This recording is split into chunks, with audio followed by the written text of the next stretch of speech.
probably like wouldn't want to kiss it, but I've smoked it a couple of times.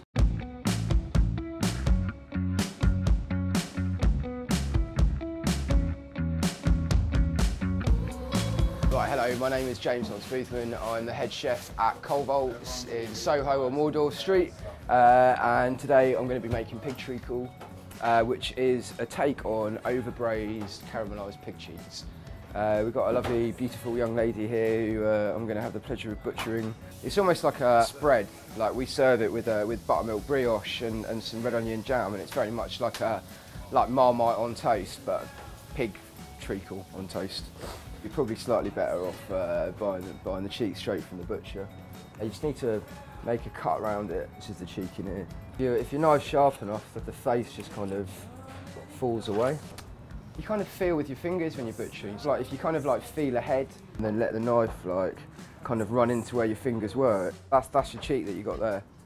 And then you need to chop a bit of veg to go in the base for the pig. So I'm using shallot, garlic, a bit of thyme and some leek. The way I was taught it, got the garlic like that, and you use a bit of rock salt over the top. You can kind of like crush it up into like almost a paste. That releases the most amount of flavour. I think I just probably like stink of food constantly anyway, to be honest with you. A bit of leek, a wedge of leek like that will do, but just kind of like what looks right and what feels right. A bit of salt and pepper, a bit of thyme, and it's time for cooking. We need to get a hot pan going with a bit of oil and butter in. We're going to sweat this down. I'm going to chuck the cheek in there and brown it off. You're browning it off just to kind of sear the meat. Everyone likes crispy bacon, no one likes that soggy bacon. It's exactly the same principle really. That's the end of the pig sheet, and then we're just going to chuck all the veg in and a knob of butter. That's salt and pepper in there as well. And then we're going to stick the pig sheet back in there.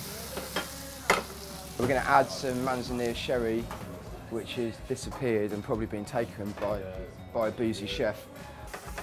I'm a massive fan of cooking with sherry. Yeah, clean, fresh, sweet. I feel like I'm in a swimming pool or something, man. That's amazing. I'd say half a glass for a cheek seems fair, doesn't it? A glass for 2 cheeks probably makes sense. Gonna add a little bit of sherry vinegar to that. That kind of like nutty brown that you want it to go. It's just got that filth about it. So you want your oven set on about 150 degrees. If you were cooking the pig cheek to go in a stew, you want to catch it at the exact point where it's still holding together, but it will still melt in your mouth, but there's a little bit of bite to it. There's still got like a little bit al dente. With this, like you could slap it in there and leave it for 4 hours and forget about it. Doesn't really matter. Like anything oven proof really. The restaurant, we just wrap it up in foil. Chuck it in here. This oven's about 150 on the bottom of there. That will sit in there for about 2 hours, and then we'll take it out and go on to the next part of the pig treacle experience. Oh right, hello. 2 hours have just passed, and that's coming out of the oven in a different pan. And the pig cheek's cooked completely through now. As you can see, the juices and the sherry have all blended together. You've got that nice shiny glimmer to it. The cheek's kind of like browned. It will fall apart in your hand now like this. So what we're doing now is reducing it all down into like a kind of sticky mess. It almost ends up with the like consistency of like Marmite or Bovril. I'd really encourage people to cook it and try it. Like, something you can easily do at home. Right, so that's about there then now. We've got this like thick, stringy flesh. We've got our treacle ready to go here.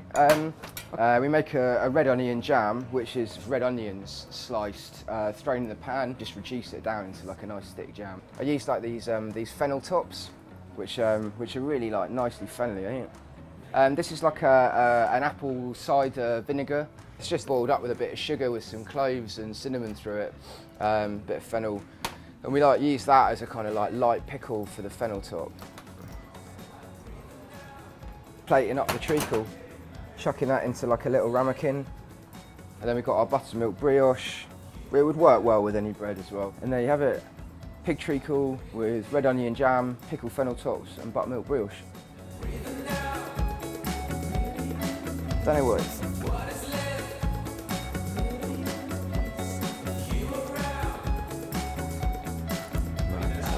I was just going to try and break the jaw open, but he's not having it. He's probably like out on the pills last night or something.